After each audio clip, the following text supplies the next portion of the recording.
Welcome to Circuit 42. Circuit 42. The one-stop location for all things geek.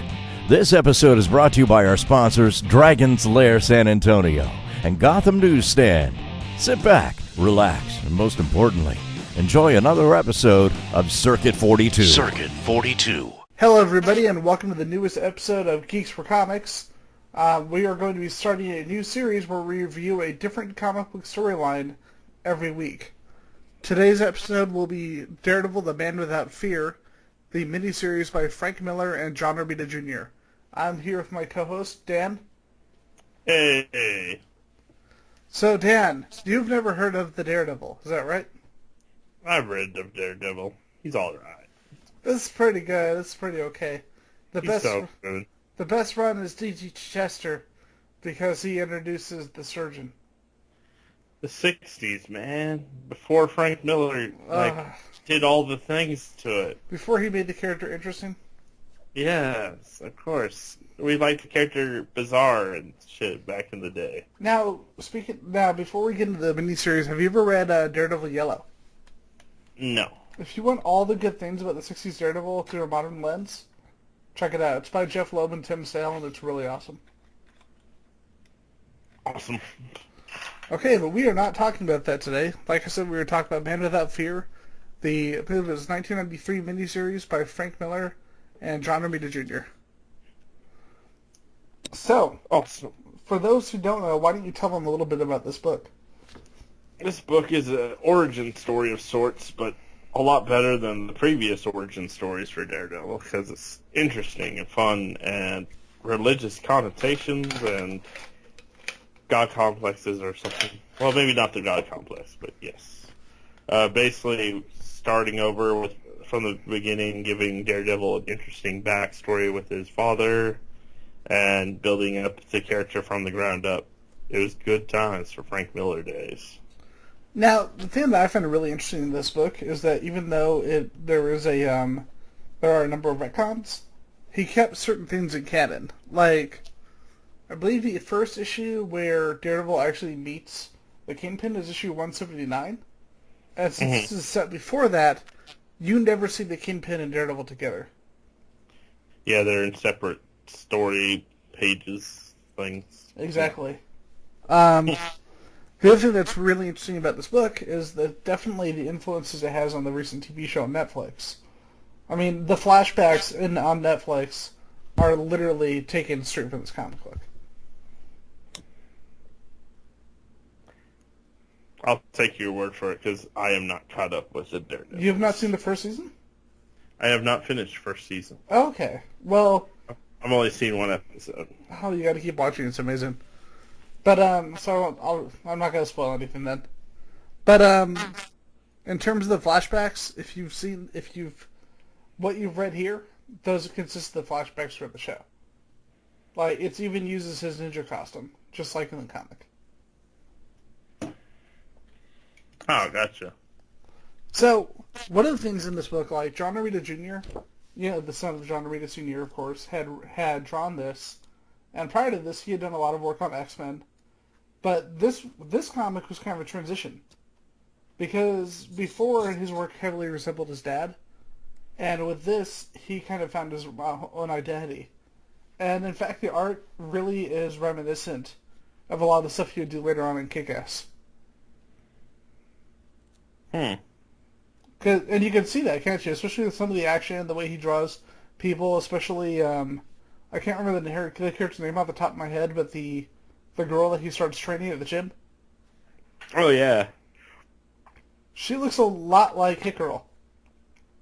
It definitely does.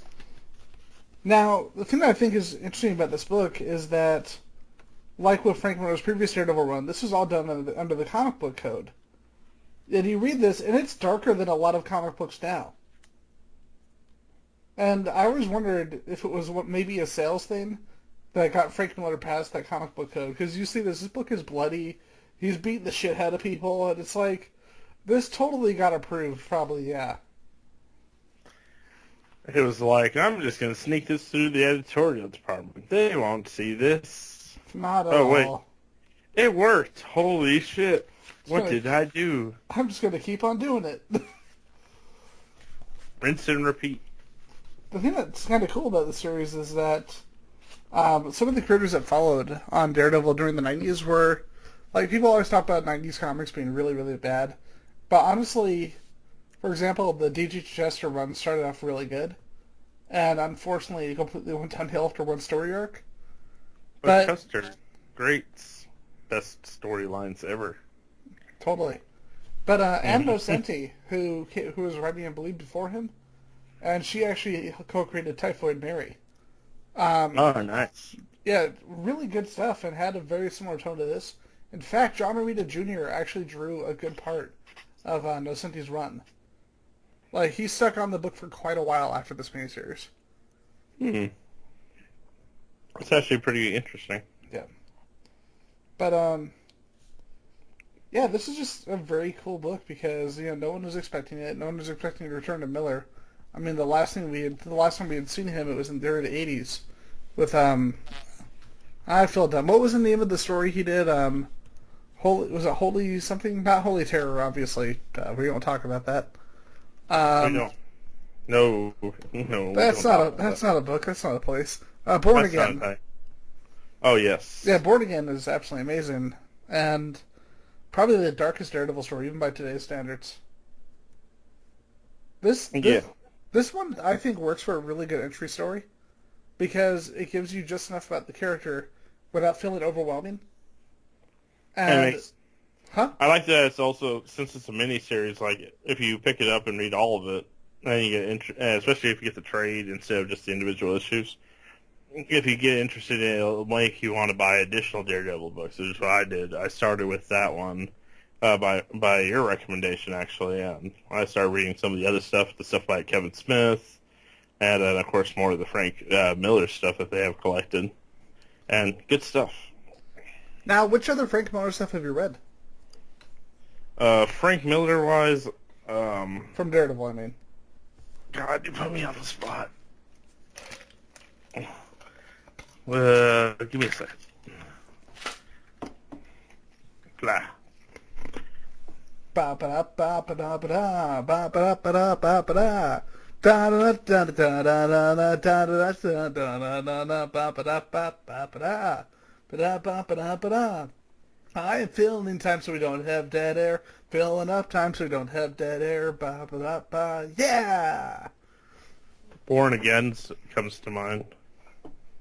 Yeah, Born Again, like we were saying earlier, is awesome. But Yes. Born Again is, though, unlike Man Without Fear, is definitely a book where reading Miller's previous stuff on the book definitely helps. Oh yeah, definitely. It almost feels like it's a continuation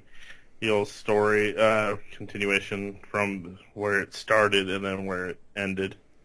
Because that was essentially, Born Again was essentially his last run, if I'm not mistaken. Yeah, Born Again was his previous run, and then he came back and did this, and unfortunately has not done Daredevil since. Although I'm not sure if a Frank Miller Daredevil now would be nearly as good as Daredevil. Daredevil, the master race. You know what's funny? Apparently, just having a co-writer to kind of counterbalance him a little bit, that book's apparently really good. But it's still, I hate Superman, I hate Superman, I hate Superman. See, the funny thing is, from the first Dark Knight, I never got that vibe. I got the vibe, like, pretty strongly. He's like, I don't like how awesome Superman appears, and I think Batman is best thing in universe. But let's not focus on that aspect of Frank Miller. Let's get back on topic. Now, one of the things I really, really liked in terms of the book is that even though it's not drawn by Frank Miller, it has that kind of framing. It looks very cinematic, and the pacing is much, much tighter than most stories at the time, where a lot of them just felt the need to describe everything to you that you're seeing. Mm-hmm. This comic just only really does it when it's necessary, which is ironic. What's also interesting about this series is just the overall darker tone compared to the other Daredevil, because like you had like child abuse, which was really a big thing at the time. That was controversial when he hit him. And then the accidental manslaughter that was part of his origin as well. Yep. It's like, oh, shit.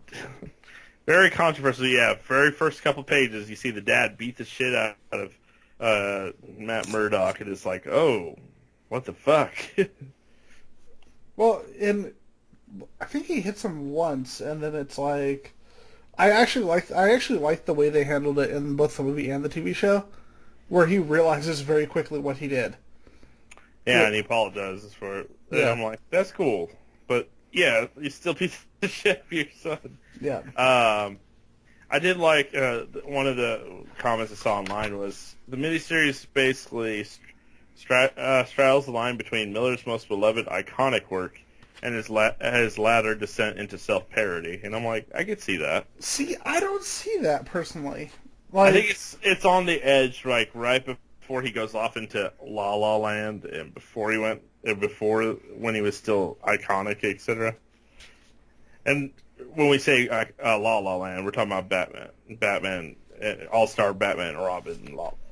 Yeah, it's unfortunate, but you know what? I'm glad that with this new project, it looks like he's, well, like I said, working with the co-writer. But there is one sequence in particular I absolutely love, and we are going to be going into some spoiler territory here. So skip this part if you don't want this spoiled. But there's the scene with the hostage at the end. Mm-hmm. The I don't want to kill you, let her go. Yeah. That is a very badass but kind of controversial scene. Well, with Matt Murdock in general, like, he's supposed to be a good guy, but he dances the line of anti-hero very closely. Well, like, in this, he basically kills that guy. You yeah. know? I mean, we say basically because of the fact that he deflected the bullet, but you know he knew where that bullet was going. Yeah. He had to. Of course, there's the main thing with that, though, is like, yeah, like, Daredevil's supposed to be this very, one of the better, holy sanctuous characters, I guess we would like to say. But he still has his dark sides that sometimes overcomes him, in these books, specifically in the stuff, from Frank Miller, especially. Dude, the Catholic guilt has probably always been one of the most interesting aspects of Matt Murdock. Mm-hmm. You know, because no matter what he does, he's going to feel horrible for it. Like, no matter how many good things he accomplishes, he's going to focus on the worst thing, the one person that he could have saved. And I like that this book, despite the dark tone of it, the ending is actually pretty positive. Yeah. Yeah, he saves a little girl. He does what he means to, and then he turns into a hero because of it. Now, one of my favorite characters, even though he's only in it briefly, is Stick. And for those who don't know, Stick is the person who trained Daredevil. He was the reason that Daredevil can like have all these powers and be able to like sense things, because otherwise it would be kind of bullshit, like the way they did it in the original comics, where it's like, holy crap, I can do these things, I'm a wizard. Yep. And I love the character Stick. I love that he's kind of a son of a bitch. Mm-hmm. He is definitely, like, he's not the typical superhero that's going to be like, dance the white line the entire time.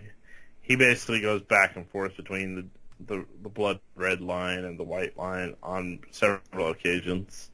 Well, I'm talking more about the character Stick, his trainer.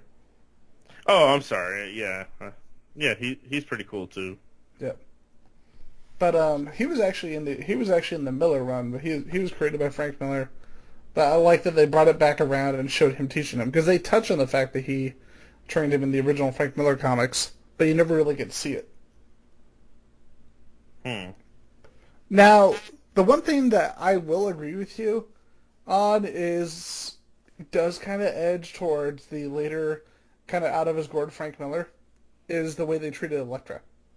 Oh God, yes. I was like, hey, this is where the early Crazy Steve days. She's a psycho.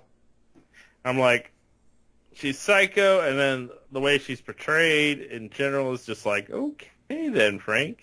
But I do like the fact that Daredevil doesn't know that she's been killing these people. Well, it's just I think it's very hard to believe that both characters had no idea that the other was the other character. Like, that's one part about the story I wasn't, like, completely keen on. I'm like, oh, yeah, they didn't know that they were both Daredevil and Elektra, respectively. I mean, respectively. Yeah. But something I do like is the fact that, if you've read the original Miller run, you know that Stick taught her originally, but then realizing what the path of vengeance she was going on, he actually forbade her from any further teaching. Yeah, and that's why she went off and did the other, the hand or whatever. Oh yeah. Yeah. Well, Elektra the Hand happens after. Well, yeah, she is a hand ninja for a while. They bring her back as part of the Hand after she's been killed by Bullseye. That's right. Kind of went on her own path. Yeah, that was all part of Devils or whatever. Oh, and for those who have not read Elektra Assassin, absolutely amazing book. Elektra Lives is good too by Frank Miller, but Assassin by Miller and Cinquez is like my favorite Elektra story ever published. Yep. But yeah, I really like how the book really is. It's interesting to have a book about ethics, and of course the focus is on a lawyer, which makes it even more interesting. I think it's also the fact that he's a blind character that really intrigues people. Like, you have a character that essentially has a handicap, kind of like a Oracle or some to that effect. Yeah. And, like, is a full-blown superhero at the same time because of his heightened senses and everything. There was a great interview with Stan Lee. It was done by Kevin Smith. And apparently, he was actually worried that the character would offend, that the concept of the character would offend people who are blind. And he actually got a letter from an association that works with blind people, and they told them, "We love this character. We love the fact that there's representation like this, because we never thought that there would be anything like this at all." I think it's great that they did that. I mean, I don't think they did because, hey, we want to make sure to have a specific type of character. But the way that it played out and where now there's a character that for that specific group, it's very awesome. Now, question for you. One of the big things I like to bring up is that even though people kind of make fun of the 2003 Daredevil movie, although I will say the director's cut of it is significantly better. Ugh. Have you seen the director's cut? No. You should watch it. It's about a half an hour longer, and it's rated R. It is a different movie altogether. And you actually get to see him being a lawyer instead of just being a hero. You okay? Yeah. Yeah, I'm fine now. Hey, don't die on the cast. That would make me sad. That's why I muted myself for a second. So you could die? Come back? I died and came back for your sins. I blame the Hand. I came back for your sins, Ian. Now, real quick, something about the 2003 Daredevil movie, since you haven't seen the show, so we'll use it for reference, is that despite its problems, the movie does take a lot from the comic books. Yes. Yeah, especially the Miller stuff. But the whole Roman Catholic thing and all that was more of a throwaway thing than anything in that watch movie. the director's cut. You get a lot more focus on that. You actually get to see his mother. Hmm. And you get a subplot involving him really using his skill as a lawyer to kind of tie together everything in the movie. All right. Yeah, that was just kind of a mess, but like I said, director's cut, much better. If you get the Blu-ray, that has it on there. Speaking of that movie, somebody in that movie is playing Batman. But, I mean... Well, yeah, but we're actually going to be talking about that next episode. Yes. So, with that, speaking of which, do you have anything else to say about Daredevil the Man Without Fear? I think it's an awesome book. If you want a good origin story for Daredevil, if you've been watching the TV show, I would suggest picking that up first and then jumping in on Kevin Smith's run, which was also pretty damn good. I agree. Although, I gotta say, if you like John Romita Jr.'s artwork on the book, seek out the work he did with Anno Nocenti, which finally has been collected in trade. Mm. And on top of that, if you want to know why, one of the reasons why Frank Miller was looked at as this amazing creator, and you're looking at his work and really not seeing it today, especially based off reviews by people like Linkara, who kind of show you the worst of what he does, pick up this book. Because in a way, this comic, like Batman Year One, kind of sums up everything that's really strong about his work. It's the setting sun of what was good Frank Miller. Yep. Because we had stuff like The Watchmen, we had Beef. That's Alan Moore. Right, yeah, so dumb. Probably stuff like, like 300. Dark Knight. Dark Knight Returns. Ronin. Ronin is just fantastic. No, just skip over Dark Knight Strikes Back or whatever, because, yeah, we don't talk about that book. Although, like I said earlier, his new series is actually pretty damn good. I think having a co-writer was probably the best thing they could have done. The artwork still looks like garbage, though. But have you actually read it? It's drawn by Andy Kubert. I haven't read it, no. No, it's drawn by Andy Kubert. It's really, really good. Okay. But if you like we were saying, if you like Daredevil, Man Without Fear, and you've read it and you want to check out some other stuff by Miller, I would say, of course, check out his original run, and check out his my brain just farted. Daredevil Born Again. And if you really like John Romita Jr.'s artwork on the book, the trade that just came out was Daredevil, A Touch of Typhoid.